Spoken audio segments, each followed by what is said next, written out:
శ్రీనివాస్ గారు, మీరు సాయిబాబాకి ఏదో పల్లకి విషయంగా ఒక మహత్యం జరిగిందన్నారు, అది ఒకసారి చెప్పండి. సరే, నేను పటాన్చేరు సార్ ఇంజల శ్రీనివాస్.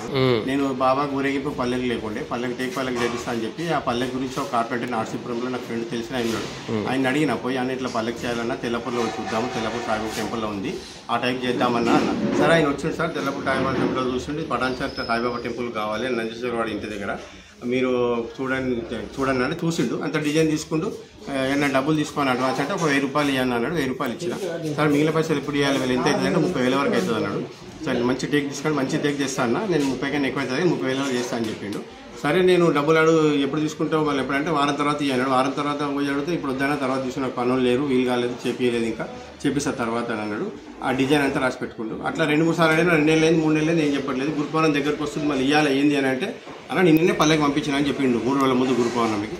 అరే ఏంటని అట్లా పంపించినావు అంటే, లేదు నేను పల్లకి గురించి నేను 1000 రూపాయలు తీసుకున్న రోజు నాకు సాయిబాబా గెలవలు వచ్చిండు, డబ్బులు ఏం తీసుకోకు, అది ఎంత అయిందో అంతా నువ్వు చేసి పంపించాయని చెప్పిండు బాబాగారు. నేను బాబాగారు ఆశీర్వాదాలు చేసి పంపించినా, నీ డబ్బులైనా నా డబ్బులైనా ఒకటే బాబాకి ఇచ్చిన అని చెప్పింది. అంటే ఇలా బాబా లీలలు ఉండేది కూడా మనం స్వయంగా అనుభూతి చెందారు శ్రీనివాస్ గారు, మీ దంపతులు ఇద్దరు. టెంపుల్లో కూడా సార్ మా పక్కకి శ్రీకాంత కిరాణా అని ఉంటుంది సార్, ఒక బాబా ఇంట్లో వెళ్ళిపోయాడు. వెళ్ళిపోతే నేను ఆ రోజు బాబా గారిని ప్రార్థన చేసిన, ఆ బాబా ఇంటికి వచ్చాడు చూడంటే 3 రోజుల్లో ఇంటికి వచ్చాడు సార్. ఆయన ఎక్కడో వెళ్ళిపోయాడు, చిన్న పిల్లగాడు, 10 ఏళ్ళ పిల్లగాడు. అంటే ఒక స్వచ్ఛమైన మనస్సు ఉన్నప్పుడు ఆ భావాలు కల్పిస్తుంటాడు తండ్రి.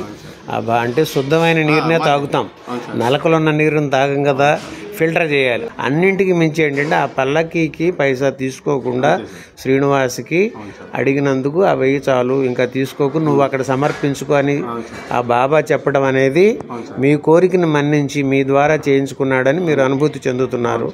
అవి ప్రధానం మనకి, అంతేగాని అధికారాలు అవి వాటి గురించి అది స్నేహధర్మంగా అనుకుంటామే కానీ వాటికి మన ఇంపార్టెన్స్ ఇవ్వక్కర్లా. నిన్న వాళ్ళకి జరగాల్సింది జరుగుతుంది. ఇది ఉందో చూసారా, ఇది మహాత్మ్యం. ఇంకో బాబా టెంపుల్లో కూడా దుని కట్టించిన సార్, అది అలానా దుని కట్టి అన్నదానం చేశా అక్కడ. అది మళ్ళీ ఇంకొక అనుభూతి కూడా సార్ మీకు. నేను ఫస్ట్ మాకు పటాన్చేరులో అందరికీ తెలుసు సార్, నేను ఎప్పుడు 1990 నుంచి రడ్డారంలో సాయిబాబా టెంపుల్ ఉంటుంది, అక్కడికి వెళ్తాను సార్. నేను అక్కడ ఎవ్వరు అన్నదానం చేయట్లేదు. చేయకపోతుంటే నేను నా గుడి వాళ్ళని అన్నదానం చేద్దాం, ఒక నెలకు ఒకసారి అన్న చేద్దాము, అన్నదానం బాగుంటుంది, భక్తులు అందరూ మంచిగా దర్శనం చేసుకుంటారంటే ఎవరు చేస్తారు, నువ్వు చేస్తే ఒక నెల తర్వాత ఎవరు చేస్తారంటే ఒక వెనకాల ఒక అమ్మాయి కూర్చుంది సార్, అమ్మ పెద్దగా. ఆమె అన్నది శ్రీనివాస్ మొదటి నెల చేస్తే నేను 2 నెలలు చేస్తాను సార్. నేను బాబా 3వ నెల చేసుకుంటానని చెప్పాను. కానీ అట్లా అన్న తర్వాత ఒక వ్యక్తి చనిపోకుండా వచ్చేసి ప్రతి వారం అన్నదానం చేస్తాను. మా తర్వాత ఒక 2-3 గురు పూర్ణిమలు కూడా నేను దాదాపు ఒక 1000 మందికి అన్నదానం చేస్తాను సార్ అక్కడ. అదంతా మీ రూపంలో బాబా చేయించుకున్నాడు, ఆ భావనే ఉండటం పునాది ప్రధానం కాబట్టి అదన్నీ జరుగుతున్నాయి. చాలా సంతోషం, మంచి అనుభూతులు పొందుతున్నారు శ్రీనివాస్ లత గారు.